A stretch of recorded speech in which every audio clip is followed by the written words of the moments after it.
Good morning, girls. Yesterday we had gone through the definition of data warehouse, right? What we learned in last lecture, data warehouse is a system that retrieves and consolidates data periodically from the source system into a dimensional or normalized data store. It usually keeps years of history and is queried for business intelligence for analytical purpose, right? It is typically updated in batches, not every time a transaction happens in the source system. So this is a definition of data warehouse. Then we had gone through some component of DW diagram. Right here you can see we cleared what is source system. Then ETL means extract, transform and load. It transfer the data in staging area. Then from the staging area the data quality is checked through the next stage with the help of rules stored in control audit. Control audit uses metadata to see the rules we want to apply on the data, right? Here you can see the data profiler which selects the data from the source system. Here the data which are disqualified through the DQ stage, that data goes to the DQ stage, data quality database, and then reported to the next stage and corrected by the correction block, again fed to the source system. If the mistakes or we can say errors are tolerable, otherwise the stage do the correction. Okay, again fed to the source system. Let us go ahead. Here we learn the concept of DDS, dimensional data store. We had gone through the difference between DDS and OLTP. Let us revise the difference. DDS is a database that stores the data warehouse data in a different format than OLTP. OLTP is nothing but it is a typical or traditional storage system, online transaction processing, right? The another difference is DDS. The data is arranged in a dimensional format. This is a main difference. The dimensional format data is suitable for analysis. One more reason is there. That reason is DDS contains integrated data from the several source system, whereas OLTP contains different source system as a data input. When the ETL system loads the data into DDS, the data quality rules to various data quality checks through the DQ stage, as I told you, right? Then we cleared the meaning of metadata as well, right? The audit system is a part of ETL system that monitors the operational activities of the ETL process and logs their operational statistic. It is used for understanding what happened during the ETL process. We completed till this topic, metadata, right? The next stage is audit system. As you can see in the block diagram, audit block is here. Through this stage, what we can do, the audit system is a part of ETL system that monitors the operational activities of ETL. ETL ની અંદર જેટલા પણ activities થાય છે, જેટલા પણ operation perform થાય છે, એને ઓડિટ સિસ્ટમ મોનિટર કરે છે, એટલે કે એના ઉપર વોચ રાખે છે. And logs their operational statistics. log એટલે તમને લોકોને તમારા મોબાઈલની અંદર કોલ લોગ એવો વર્ડ જોયેલો હશે. કોલ લોગની અંદર શું હોય છે, તો જેટલા પણ તમને કોલ આવે છે, incoming calls, outgoing calls, miss calls, આ બધાનો રેકોર્ડ તમને દેખાતો હશે. તો સેમ અહીંયા પણ લોગ્સનો મિનિંગ એ છે, ETLની અંદર જેટલી પણ ઓપરેશનલ એક્ટિવિટીઝ પરફોર્મ થાય એનો લોગ એટલે કે એનું સ્ટેટિસ્ટિક જે છે એ ઓડિટ સિસ્ટમ રેકોર્ડ કરે છે. It is used four understanding what happen during the ETL process. અગર ક્યાંય એવી રિક્વાયરમેન્ટ આવે છે તો ETL પ્રોસેસની અંદર શું થયું છે, આ પ્રોસિજરની અંદર આપણે શું પરફોર્મ થયું છે એ આપણે ઓડિટ સિસ્ટમ થ્રુ ચેક કરી શકીએ, સમજી શકીએ. Users use various front-end tools such as spreadsheets, pivot tables, reporting tools, and SQL query tools to retrieve and analyze the data in a DDS. The first question is, what is front-end tools? તમે લોકોએ તમારા પ્રોજેક્ટની અંદર front end અને back and tool આવી 2 terms જોઈ હશે. Front end tool કે જેનાથી તમે તમારો પ્રોજેક્ટ ડેવલપ કર્યો હતો, રાઈટ, અને બેક એન્ડ ટૂલ એટલે કે જેની અંદર તમે ડેટાને સ્ટોર કરતા હતા. તો આ 2 ટર્મ્સ તમે યુઝ કરી હતી. તો અહીંયા આગળ પણ આપણે ફ્રન્ટ એન્ડ ટૂલ્સ એની અંદર આપણે સ્પ્રેડશીટ છે કે જેના થ્રુ એનાલિસિસ થઈ શકે છે, રાઈટ. એવા સોફ્ટવેર કે જેના થ્રુ તમે એનાલિસિસ કરો છો એને આપણે ફ્રન્ટ એન્ડ ટૂલ્સ કહીશું. એની અંદર તમે reporting tools, you can include reporting tools, SQL query tools, right? SQL query tools basically we use for retrieving and analyzing the data which is available in DDS, as well as we can use pivot tables, spreadsheets, right? Some applications operate on a multi-dimensional database format. Multi-dimensional database કોને કહેવાય?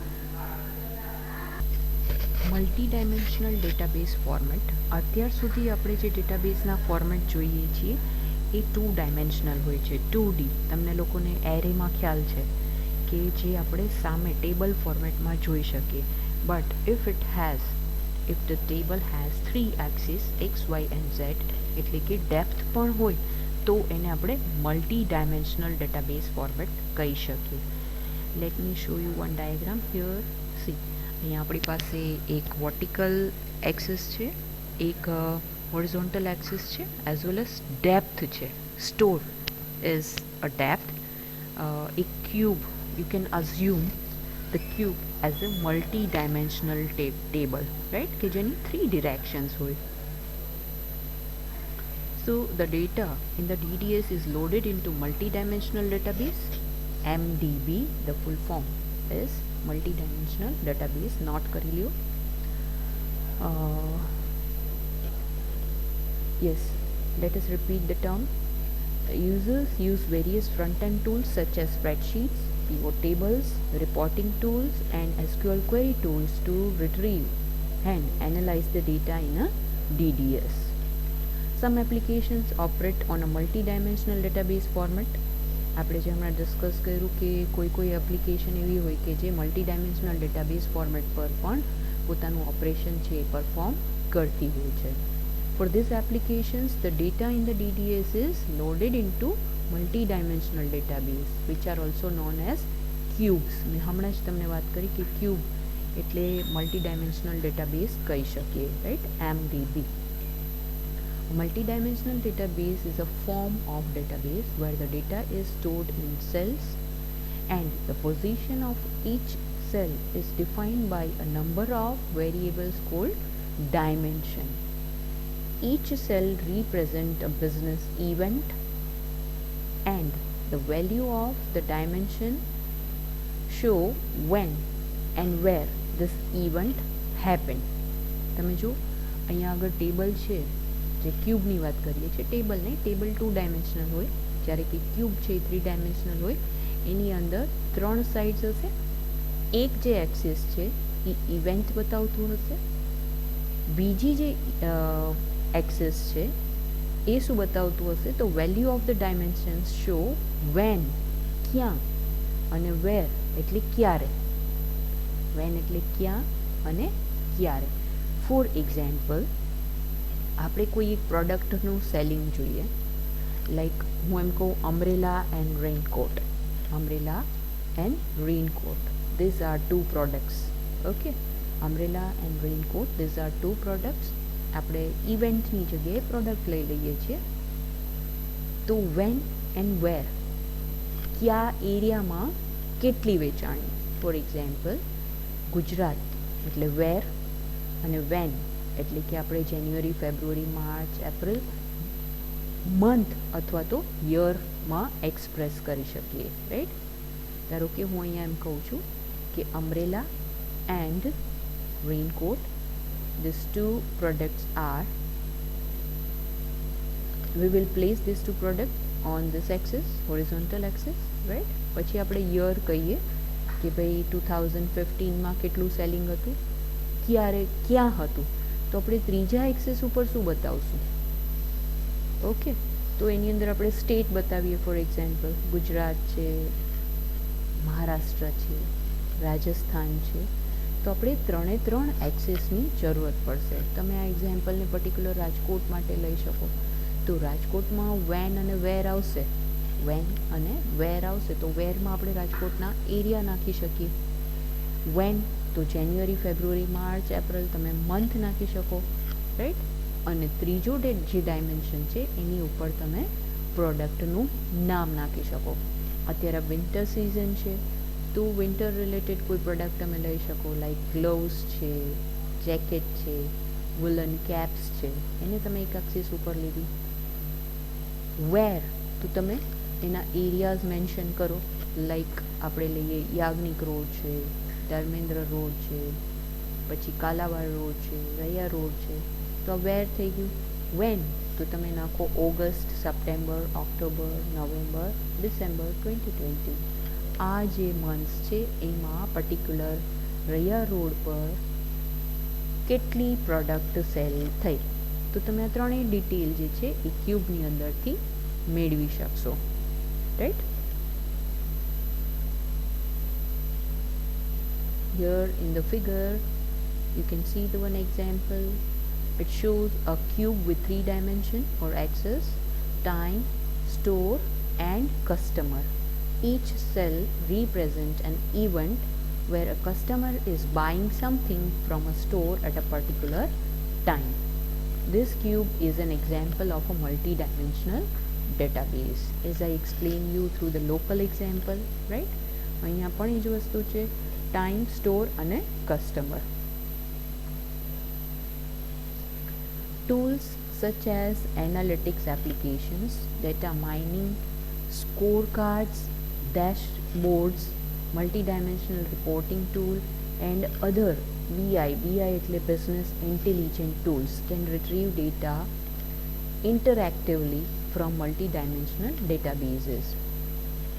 Analysis કરવા માટેના ઘણા બધા softwares, ઘણા બધા tools, ઘણી બધી એપ્લિકેશન્સ આજકાલ માર્કેટમાં અવેલેબલ છે, like analytics applications, data mining, score cards, dashboards, multi dimensional reporting tool અથવા તો BI ટૂલ્સ. આપણે ડાયાગ્રામમાં જોઈએ એકવાર, અહીંયા જોઈ શકો છો, રાઈટ.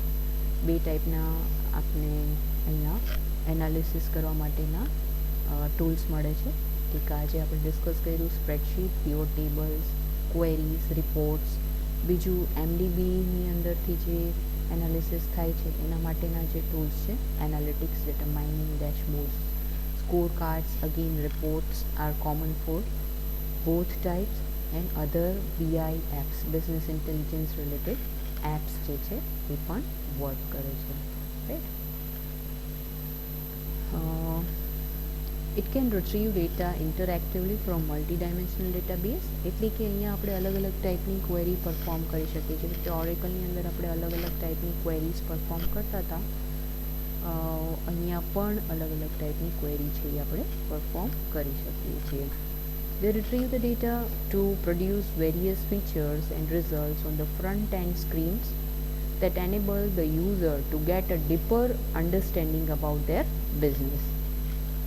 આ બધા જે ટૂલ્સ છે એ અલગ અલગ ટાઈપના રિઝલ્ટ્સ જનરેટ કરે, રાઈટ. અને ફ્રન્ટ એન્ડ સ્ક્રીન પર એને ડિસ્પ્લે કરશે. ફ્રન્ટ એન્ડ સ્ક્રીન મેં તમને કીધું કે આપણી ડેટાબેઝની અંદર ડેટા સ્ટોર છે. તમે જેમ PHPનો પ્રોજેક્ટ કર્યો તો MySQLની અંદર ડેટા અવેલેબલ છે, પણ તમે એને સ્ટોર કરાવતા હતા, એને શો કરાવતા હતા સ્ક્રીન ઉપર, રાઈટ. તો જેમ કે આપણે એક પ્રોજેક્ટ કર્યો તો વેજીટેરિયન, નોન વેજીટેરિયન, તો વેજીટેરિયન ડિશિસ કેટલી અવેલેબલ છે તમે ક્વેરી થ્રુ ફેચ કર્યું, ફ્રન્ટ એન્ડ થ્રુ તમે એને ડિસ્પ્લે કર્યું. સ્ક્રીન ઉપર જે તમને ગ્રાફિકલ ફોર્મેટમાં દેખાતું હતું તો તમે એને ડિસ્પ્લે કર્યું, જેનાથી આપણે જે યુઝર છે એ બેટર વેમાં એને સમજી શકે, રાઈટ. કોઈ યુઝર છે એને તમે ડાયરેક્ટલી ટેબલની અંદર જોવાનું કહેશો અથવા તો ટેબલ શો કરી દેશો તો એને એટલું જલ્દી નહીં સમજાય. એના કરતાં આપણે શું કરી શકીએ, યુઝર ઇન્ટરફેસ યુઝ કરી અને સ્ક્રીન ઉપર જો એને ડિસ્પ્લે કરાવીએ તો એને જે છે કોઈપણ ડેટા સમજવા માટેનો સેન્સ છે એ વધારે કામ કરે. તો અહીંયા સેમ વસ્તુ છે. This front end tools are useful for displaying the results on the front end screens through which user can get deeper understanding, right, about their business. An example of an analytic application is to analyze the sales by time, by customer, by product, right. આપણે જેમ હમણાં discuss કર્યું કે ભાઈ તમે product wise તમે ડેટાને search કરાવી શકો, કસ્ટમર વાઇઝ તમે ડેટા છે એનું એનાલિસિસ કરાવી શકો, ટાઈમ વાઇઝ તમે કરાવી શકો કે જુલાઈ મંથ છે એમાં પર્ટિક્યુલર આઇટમ છે એ બધા એરિયામાં કેટલી સેલ થઈ, અથવા તો કોઈ એક એરિયામાં જાન્યુઆરી, ફેબ્રુઆરી, માર્ચ, એપ્રિલ, મેથી લઈને ડિસેમ્બર મંથ્સમાં કેટલી સેલ થાય, અથવા તમે એવી ક્વેરી કરી શકો કે પર્ટિક્યુલર આ કસ્ટમરે આ સ્ટોરમાંથી કેટલી આઇટમ્સ છે એને પરચેસ કરી. So here you can generate a different type of data through different types of analysis through the different tools. The user can analyze the revenue and cost for a certain month, region and product type. Not all data warehouse system have all the components pictured previously. આપણે જે અહીંયા data વેરહાઉસનો આખો block diagram જોયું એની અંદર તમને ઘણા બધા front end tools બતાવેલા છે, right. It has so many components, lots of front end tools. તો નોટ નેસેસરી કે દરેક ડેટા વેરહાઉસ સિસ્ટમની અંદર આ બધા જ કમ્પોનન્ટ્સ અવેલેબલ હોય, બધા જ ફ્રન્ટ એન્ડ ટૂલ્સ અવેલેબલ હોય, right. Even if a data warehouse system does not have a data quality mechanism. અમુક જે ડેટા વેરહાઉસ સિસ્ટમ છે એની અંદર ડેટા ક્વોલિટી મિકેનિઝમ પણ હોય જ એવું જરૂરી નથી. Even a multi dimensional database, any analytic application, front end application, a control system or audit system, metadata or a stage, you can still call it a data warehouse system. See, અહીંયા જે data warehouse સિસ્ટમનો block diagram આપણે જોયું છે એ common છે, right. એની અંદર આપણે એવું કહી શકીએ કે બધી ટાઈપના ફીચર્સ આપણે મેન્શન કર્યા છે, બટ એ ફ્લેક્સિબલ છે. ફ્લેક્સિબલ એટલે કોઈ ડેટા વેરહાઉસની અંદર મે બી કંટ્રોલ સિસ્ટમ હોય, કોઈ ડેટા વેરહાઉસ સિસ્ટમની અંદર કંટ્રોલ સિસ્ટમ ન પણ હોય. એવી રીતે કોઈ ડેટા વેરહાઉસ સિસ્ટમની અંદર ફ્રન્ટ એન્ડ એપ્લિકેશનમાંથી અમુક ફ્રન્ટ એન્ડ એપ્લિકેશન અવેલેબલ હોય, અમુક ટાઈપની ન પણ હોઈ શકે. મેટાડેટા પણ એવું જ છે, બધા જ વેરહાઉસની અંદર મેટાડેટા અવેલેબલ હોય એવું જરૂરી નથી. In it simplest form it is similar to figure shown here. આ સિમ્પલેસ્ટ ફોર્મ કહી શકીએ જેની અંદરથી આપણે વચ્ચેના બધા સ્ટેજીસ છે એને remove કર્યા છે, right. All the extra stages of whole data warehouse system are removed in these two diagrams. As you can see, source system, ETL and DDS, right, or else sorry, the same diagram is pasted here 2 times. Okay, તો અહીંયા એક તમે simple form લઈ શકો છો આવી જ રીતે, સોર્સ સિસ્ટમ, ETL અને DDS. તો આ બેઝિક સ્ટ્રક્ચર છે, ડેટા વેરહાઉસનું બેઝિક સ્ટ્રક્ચર છે, રાઈટ. પહેલું આપણે ડિટેલ જોઈ શકીએ, ડેપ્થમાં જોઈ શકીએ. હવે આની અંદર કયા કોમ્પોનન્ટ્સ ઇન્સર્ટ કરવા it depends on the type of business. Okay, business કયા ટાઈપનો છે એના ઉપર ડિપેન્ડ છે કે આની અંદર કયા બ્લોક્સને ઇન્ક્લુડ કરવા. આપણે એવું પણ કહી શકીએ કે what is the budget of your data warehouse system. જે ડેટા વેરહાઉસ સિસ્ટમનો બજેટ હોય એના ઉપર પણ એનું સ્ટ્રક્ચર છે એ ડિપેન્ડ છે. ઇન ધીસ કેસ,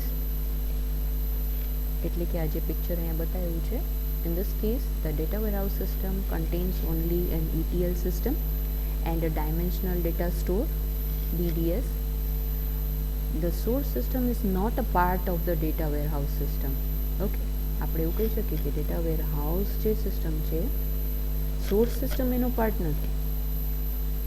એ એક આખી સેપરેટ સિસ્ટમ હોય, એક નહીં ઘણી બધી સોર્સ સિસ્ટમ હોય છે, એની અંદરથી આપણે કલેક્ટ જે ડેટા છે એને કલેક્ટ કરીએ છીએ ETL through. Now that you have an idea about what a data warehouse system is and its component, right? આપણે જે આટલું સ્ટડી કર્યું એના ઉપરથી તમને બેઝિક આઈડિયા આવ્યો હશે કે ડેટા વેરહાઉસ એકચ્યુઅલી છે શું.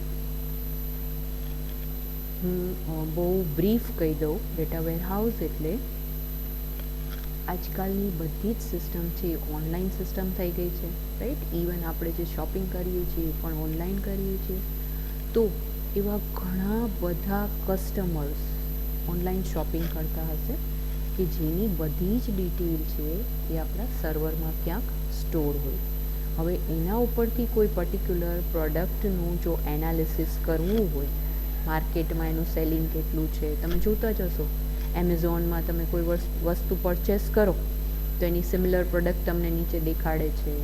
પછી તમને એની સિમિલર ટાઈપના પ્રાઇઝીસવાળી વસ્તુ તમને દેખાય છે. પછી તમે જે વસ્તુ પરચેસ કરતા હોય ફ્રિકવન્ટલી તો એની ડિટેલ તમને નીચે બતાવે છે. તો આ શું છે? Kind of analysis, business intelligent tool through કરેલું એનાલિસિસ હોય. તો એ ડેટા ક્યાં જોવા જશે? તો એ આ ડેટા વેરહાઉસની અંદરથી ડેટાને એનાલિસિસ કરતું હશે. Now we have an idea about the data warehouse system and its component. Let us take a look at the data warehouse definition in more detail. Here you can see itemized terms in the definition like retrieve, consolidate data, periodic, then dimensional, normalize data, history, query, business intelligence and batches. These are the main terms, right? આપણે આ બધી જ જે terms છે એની definition છે ડિટેલમાં જોવાની છે. આપણે સ્ટાર્ટિંગમાં પણ આ ડેફિનેશન છે જોઈતી. Data warehouse is a system that retrieves and consolidates data periodically from the source system into dimensional or non-dimensional data store. It usually keeps years of history and is queried for business intelligence or other analytical activities. It is typically updated in batches. Not every time a transaction happens in the source system. Let us begin with the first term, retrieval of data. The data retrieval is performed by a set of routines. અહીંયા set of routines એનો meaning આપણને ખબર હોવી જોઈએ. રૂટીન્સ એટલે આપણે જે programming કરીએ છીએ સ્ટેપ બાય સ્ટેપ પ્રોગ્રામિંગ, એને આપણે રૂલ્સ કહી શકીએ કે જેને કોઈ પણ એપ્લિકેશનની અંદરથી બેકએન્ડ ટૂલમાંથી ડેટાને રિટ્રીવ કરવા માટે આ સ્ટેપ્સ ફોલો કરવા પડે, રાઈટ? તો એના આપણે આખા સેટ્સ બનાવીએ, that is called set of routines. These routines are widely known as ETL system, extract, transform and load. The ETL system is a set of processes that retrieve data from the source system. આપણે આગળ એના block ડાયાગ્રામમાં જોયું હતું કે ETL system છે એને જે ડેટા મળે છે એ ક્યાંથી મળે છે? તો અલગ અલગ ટાઈપની સોર્સ સિસ્ટમની અંદરથી ETL સિસ્ટમ છે ડેટાને રિટ્રીવ કરે છે. it transform the data and load it into the target system. Here I have to clear one thing is target system is not a data warehouse but the next stage of ETL. The transformation can be used for changing the data to suit the format and criteria of the target system. જે આગળનું જે stage છે or target system છે એના ફોર્મેટને match કરવા માટે આપણે ETL through ડેટાને ટ્રાન્સફોર્મ કરવો પડે, રાઈટ. એના ક્રાઇટેરિયાઝ એટલે કે એના રૂલ્સ જે છે એ ઓલરેડી આપણે સેટ ઓફ રૂટીન્સની અંદર નાખેલા હશે.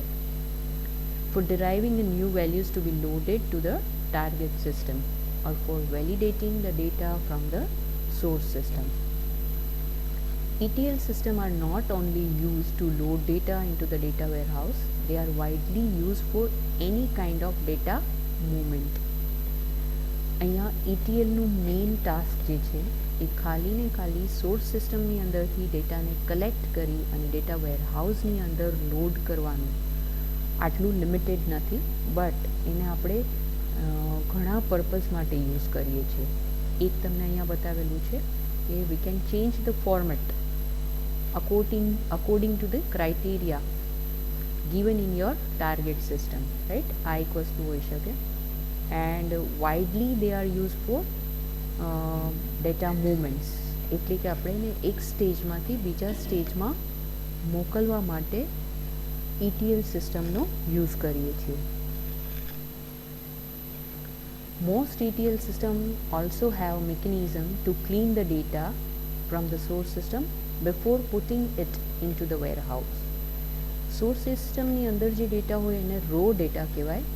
એ રો ડેટા છે ડાયરેક્ટલી આપણે વેરહાઉસની અંદર એઝ ઇટ ઇઝ મૂકી દેતા નથી, but we have to do the cleaning of the data before putting the data into the warehouse. તો એની અંદર એની મિકેનિઝમ હશે, એને આપણે મેન્યુઅલી ક્લિનિંગ કરવાનું હોતું નથી. The data cleansing is the process of identifying and correcting dirty data. આપણી પાસે જે ડેટા આવે છે તમને લોકોને જ આઈડિયા હશે, તમે જ્યારે પ્રોજેક્ટ કરતા હતા ત્યારે ડેટાબેઝની અંદર ટેબલ્સની અંદર AAA, BBB, CCC આવો ડેટા નાખેલો હશે, if I am not wrong, બરાબર નાખતા હતા. જ્યારે કે તમે પ્રોપર ડેટા એ નાખ્યો હશે, લાઈક પ્રિયંકા ચૌધરી નેમની અંદર નાખ્યું હોય, પછી ઈમેલમાં નાખ્યું હશે priyanka@chaudhary@gmail.com આવી રીતે નાખ્યું હશે, અને ક્યાંક ક્યાંક તમે આવું નાખેલું હશે AAA@gmail.com. Now you can justify your self કે આમાંથી પ્રોપર ડેટા કયો છે અને ઇમ્પ્રોપર ડેટા, ડર્ટી ડેટા કયો છે, રાઈટ. ઓફકોર્સ આપણે જે AAA, BBB આવા રેકોર્ડ્સ નાખ્યા હતા they are cold dirty data. તો સોર્સ સિસ્ટમની અંદર પણ ઓનલાઈન આપણે જે એન્ટ્રી કરીએ છીએ એની અંદર we can not say that 100% correct data જ ઓલવેઝ આવતો હોય. તો એને રેકગ્નાઇઝ કરવો પડે, એને આઈડેન્ટિફાઈ કરવો પડે, રાઈટ. બધો જ ડેટા આપણે ડેટા વેરહાઉસની અંદર એનાલિસિસ કરવા માટે યુઝ કરતા નથી. In the first step what we have to do is to remove dirty data from the source system, not from the source system but source system through આપણે જે ડેટાને લઈને આવ્યા છીએ એ ડેટાનું ક્લિનિંગ પ્રોસેસ થાય, ક્લિન્ઝિંગ પ્રોસેસ થાય. This is implemented using data quality rules that define what dirty data is. Okay, આપણે ડેટા ક્વોલિટી રૂલ્સ પહેલેથી ડિફાઇન કરેલા હશે, આપણે સ્ટેજમાં જોયું, આગળ બ્લોક ડાયાગ્રામમાં જોયું. એના જે રૂલ્સ હશે એને આપણે અપ્લાય કરી અને ડર્ટી ડેટા છે એને find કરશું. After the data is extracted from the source system, but before the data is loaded into the warehouse, the data is examined using these rules. તમે સોર્સ સિસ્ટમમાંથી ડેટા લઈ લીધો પછી એને વેરહાઉસમાં મૂકો છો એની પહેલાં એનું ક્લિનિંગ થાય છે. ક્લિનિંગ એટલે એને આપણે એક્ઝામિન કરીએ છીએ અને ચેક કરીએ છીએ કે આપણા રૂલથી એ પાસ થઈ શકે છે કે નહીં. If the rule determines that the data is correct, then it is loaded into the warehouse. જો આપણે રૂલ ડિફાઇન કરેલા છે એ રૂલમાંથી આ ડેટા પાસ થઈ જાય તો એ ડેટાને આપણે વેરહાઉસની અંદર લોડ કરીએ છીએ. If the rule determines that the data is incorrect, then there are three options. It can be rejected, it can be corrected, or allowed to be loaded into the warehouse. જો rule એવું નક્કી કરે કે આ data છે એ incorrect છે, not according to our rule defined in metadata, તો એના માટે થ્રી ઓપ્શન્સ અવેલેબલ છે. કાં તો ડેટાને રિજેક્ટ કરી દેવો, કાંઈ ડેટાનું કરેક્શન કરવું, અને કાં તો પછી એ ડેટાને અલાઉ કરવો, વેરહાઉસની અંદર જવા દેવો. For example, the voting age criteria is greater than 18, right, and less than 100. હવે જો કોઈ એવો ડેટા હોય કે ભાઈ જે 18 યર્સની બદલે 16 યર્સ હોય, તો ઓફકોર્સ આપણે એને રિજેક્ટ કરી શકીએ, એને કરેક્ટ કરી શકાય નહીં, બરાબર, સિવાય કે ટાઈપિંગમાં મિસ્ટેક થઈ હોય. 16ને આપણે અલાઉ કરશું નહીં, એટલે આપણે કે એને ડેટાને રિજેક્ટ કરીએ છીએ. તો આવા ઘણા બધા ઓપ્શન્સ, આ મેઇનલી 3 ઓપ્શન્સ છે, બટ આવા ઘણા અલગ અલગ ટાઈપના ડેટા હોય, ત્યાં આપણે શું રૂલ અપ્લાય કરવો, ઇટ ડિપેન્ડ્સ. કઈ કન્ડિશન અપ્લાય કરવી, જે મેં તમને કીધું કે વોટિંગ માટેનો રાઇટ છે, એની અંદર જો બિલો 18 યર હશે તો ઓફકોર્સ આપણે એને રિજેક્ટ જ કરવું પડશે, રાઈટ, ત્યાં કરેક્શનના કોઈ ચાન્સ નથી. બટ માની લ્યો કે કોઈ એવો ડેટા છે લાઈક મૂવી, બરાબર, તો એની અંદર આપણે 100ની જગ્યાએ 101 અલાઉ કરી શકીએ. અગર થિયેટરની કેપેસિટી છે, એની અંદર સીટ્સ અવેલેબલ છે 100, તો એની અંદર 100નું બુકિંગ થાય, પછી આપણે 1 અલાઉ કરવું હોય તો આપણે કરી શકીએ, રાઈટ. ત્યાં આગળ કરેક્શનના ચાન્સ છે, અથવા તો આપણે એને પરમિશન આપી શકીએ. તો it depends on the type of data you are using for analysis.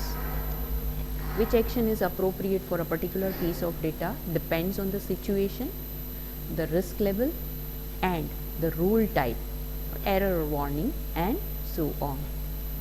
As we have discussed, it depends. તમે કયા ટાઈપનું તમારું બિઝનેસ છે, સિચ્યુએશન કેવી છે, રિસ્ક લેવલ કેટલું હશે. કદાચ હું 100માં એક એડ કરી દઉં તો એનાથી કોઈ જ ફરક પડવાનો નથી. રિસ્ક લેવલ ઇઝ નથિંગ, એની અંદર 0 રિસ્ક લેવલ છે. સિચ્યુએશન કેવી છે કે ભાઈ એક ફેમિલી આવે છે અને 2 સીટ્સ અવેલેબલ છે, એક નથી, તો આપણે એને અલાઉ કરીએ છીએ. તો આ રીતે ETL સિસ્ટમની અંદર ઇનિશિયલી રૂલ્સ જે છે એ ચેક થાય. જો રૂલ નક્કી કરે કે yes this data is proper and correct, તો એ આગળના સ્ટેજમાં જાય. અધરવાઇઝ એ રિજેક્ટ થવાના ચાન્સ છે, કરેક્શનના ચાન્સ છે, અને એને એઝ ઇટ ઇઝ અલાઉ કરવાના પણ ચાન્સ છે. There is another alternative approach to ETL known as extract, load and transform. આપણે પહેલાં જોયું ETL, એની જગ્યાએ છે ELT. In this approach, the data is loaded into the data warehouse first in its raw format, then transformation happens, then lookups, duplication, and so on are performed inside the data warehouse. So this is all about ETL, right? In the next session, we will discuss the consolidation of data and some more terms related to data warehouse. Thank you.